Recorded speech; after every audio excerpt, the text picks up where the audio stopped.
new poll just released this morning says there are high stakes for tomorrow's Supreme Court hearing, as if we didn't know that already. 58% of Americans tell the NPR PBS NewsHour Marist poll they plan to pay attention to the testimony. The poll, conducted Saturday through Monday, finds the nation is closely divided on Kavanaugh's nomination, with 43% opposed, 38% in support, and 19% undecided. Concerning Christine Blasey Ford's allegation, 32% believe Dr. Ford, 26% believe Judge Kavanaugh, and 42% are unsure. And when asked if the allegation proves to be true, 59% say the Senate should not confirm him, while 29% believe he should be confirmed regardless. Jeremy Peters and then Peter Baker, what is the White House seeing in those numbers? What is the White House seeing in this conversation as it's developed over the last week? Because as we just showed, the president's posture has changed completely. He was on message. He wasn't going after Dr. Ford. He wasn't going after Ms. Ramirez. He'd been kept sort of in line by, I guess, Kellyanne Conway and others who had sort of set the tone and said this woman should be heard. She should not be ignored. She should not be mocked. She should not be ridiculed. What changed?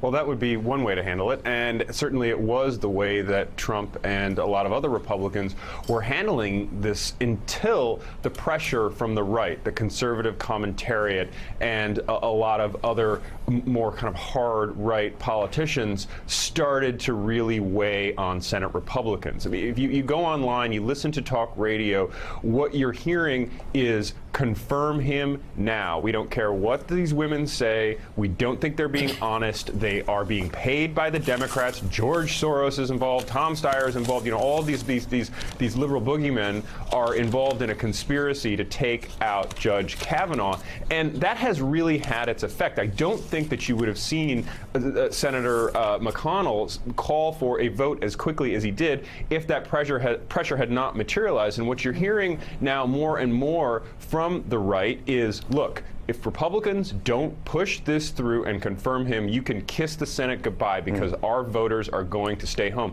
And I really do think there is some truth to that, though I think Republicans probably lose either way, because if they ram this through, it's going to look so bad with the independent voters that they need. But it's also going to look really bad and probably sway the opinion of the people like Lisa Murkowski and Susan Collins and Jeff Flake, who ultimately matter in whether or not Kavanaugh is confirmed. In her interview with the New York Times to my colleague Nick Fandos the other day, Lisa Murkowski could not have been clearer in saying, don't rush this. Do not rush me. I need to hear from the accusers, and I want to make up my own mind. And I don't think that's a place where enough Republicans are operating from right now. Peter Baker, the president's posture last week was, Judge Kavanaugh is a good man. He's a man of integrity, but I believe Dr. Ford should be heard. That has completely changed this week. What was the pivot point, you think?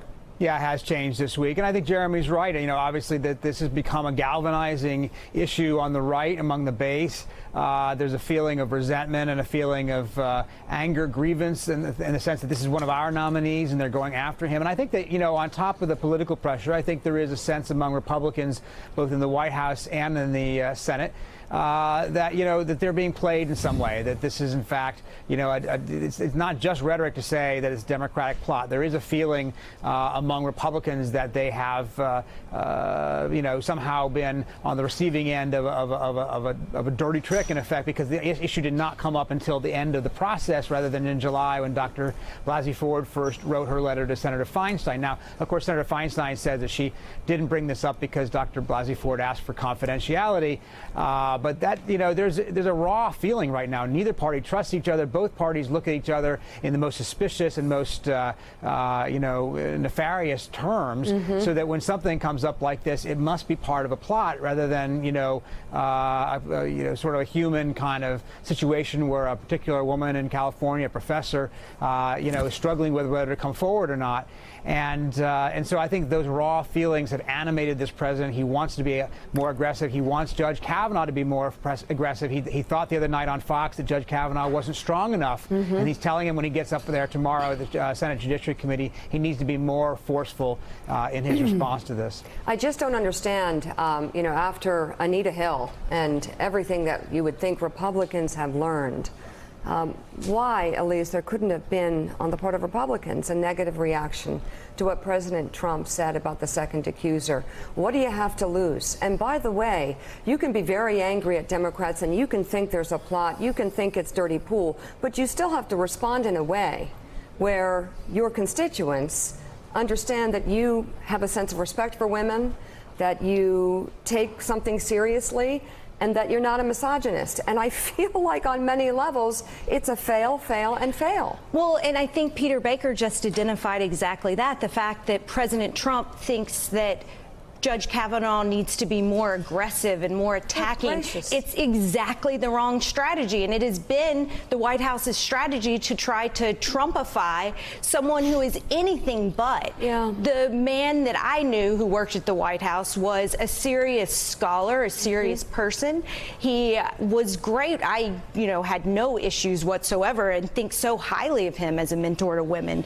And these allegations, he could build upon that history in his defense, but instead the White House is attempting to Trumpify someone who just isn't that. Let me just make the quick point. Donald Trump has faced these accusations himself from multiple women. And what he's done is he has gone on the counterattack time and time again. And I think what he's internalized is that he did it, it worked, he's president, and therefore Brett Kavanaugh should follow that playbook. I think it's as simple as that. That's all true, except the underlying issue here, one of the underlying issues is, for the first time in my memory, you have a whole Republican Party. There were only 100 United States senators. They were elected for 6-year terms. And you've got 51 Republican senators who are motivated on a daily basis by fear of Twitter, right-wing radio stations, and a minority instead of focusing on the country, on the future of the republic and on the Supreme Court, they're motivated by fear. They're afraid. So fear of a man who paid a porn star to be quiet, a Playboy bunny who brags about assaulting women, you're afraid of that? Okay, you should maybe step up for what's right. It would feel a lot better. Be better for the country. Peter Baker, Jeremy Peters, thank you both. Still ahead on Morning Joe. She sums up the president's message to the UN as, quote, "It's every country for itself."